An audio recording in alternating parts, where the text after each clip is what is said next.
Hi all. It's been quite a long time since I recorded a video on the build of the car. Here's my assistant, Nico. You gonna say hi? When I started this car, this kid wasn't even in my wildest dreams.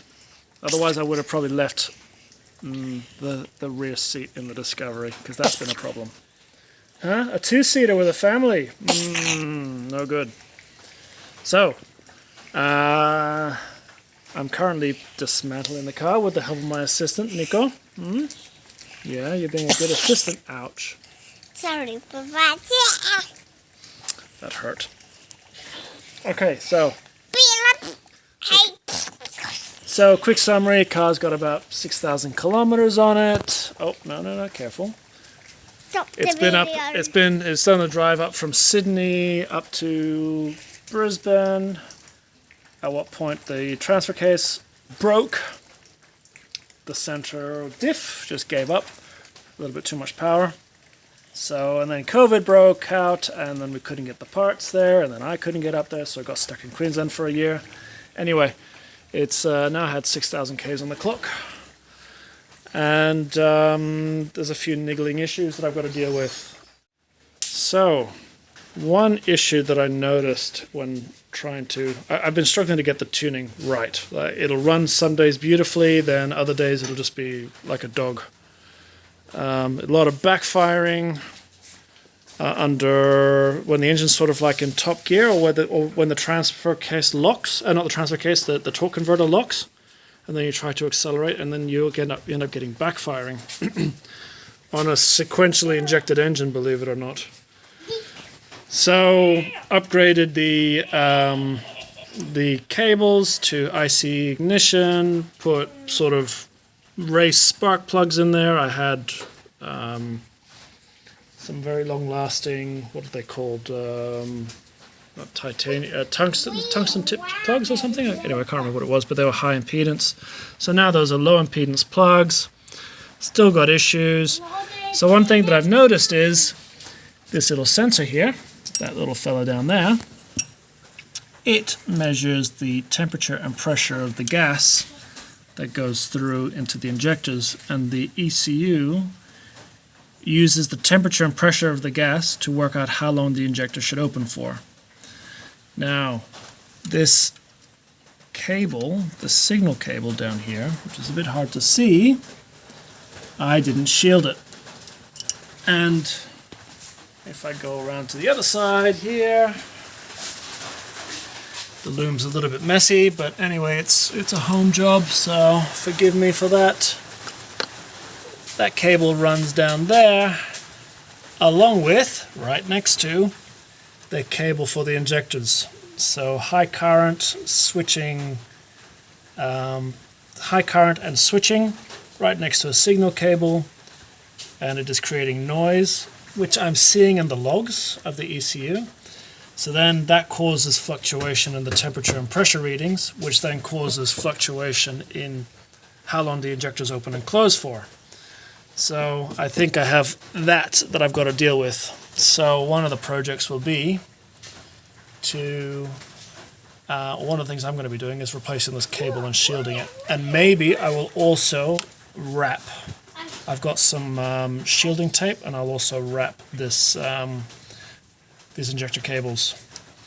Other issues that I had by the by, these pneumatic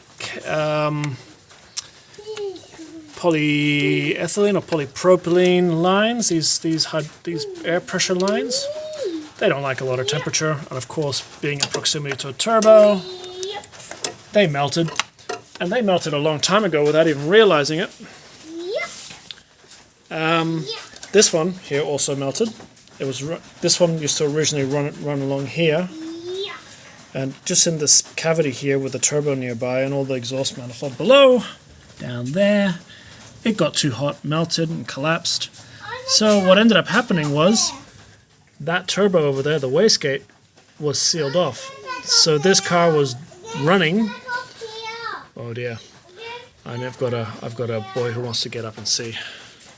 So, kid can now see, right, Nico? You got your spanners, so you're happy?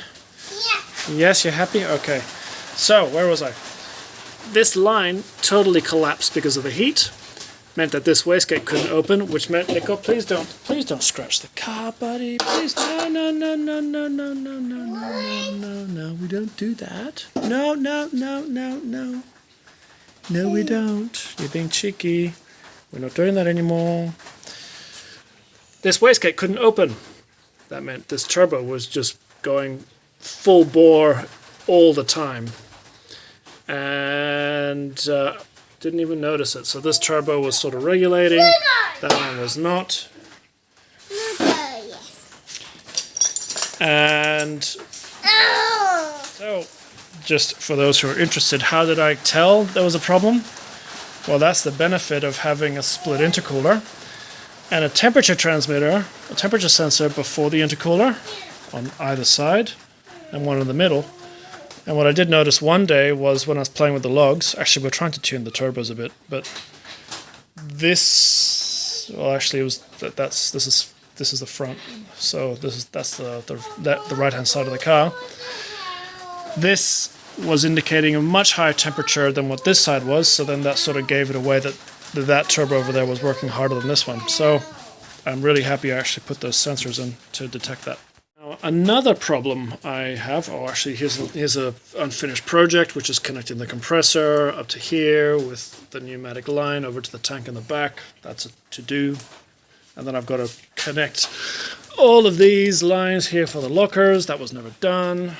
So I'll get onto that, I think. But anyway, another problem that's been plaguing me is I've been getting low oil pressure, and I don't think I can see. I don't think it's going to be visible, but that's all the way up there. There is a oil pressure transmitter. Oh, now the kid wants to get down. So there's no point showing the video. You can't even see under the car, it's too dark. But one of the other problems is sort of low oil pressure, which has been really, really weird. I fitted one of those thermostatic valves, which, because the oil cooler is on the back of the car, which when the oil was cold, it would just simply bypass the oil cooler, send it back into the engine. Great oil pressure when that happens, but then when it gets warm and it starts sending the oil to the oil cooler, pressure starts to drop. And the weird thing is, it happens at strange times, like on high RPMs, you tend to lose oil pressure, which is a great thing.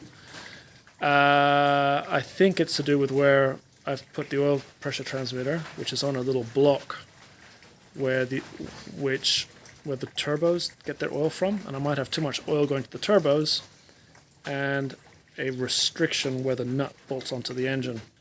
So I might be getting a bit of a red herring in terms of oil pressure, but we'll see. Anyway, time to keep on going with pulling that apart when I do have some time, when I've had a kid that ran off, so I have to stop. Catch ya. Another one of the issues that I'll be dealing with, which is why I've had to pull off the intercooler, is leaking exhaust manifolds. And I tightened them up, and within a month, all the bolts have loosened, and it sounds like a four-cylinder, unmaintained little vehicle with all the puffing sounds all through the engine. So I've got to take off the turbos and take off the manifolds, which is going to be a freaking nightmare because it's some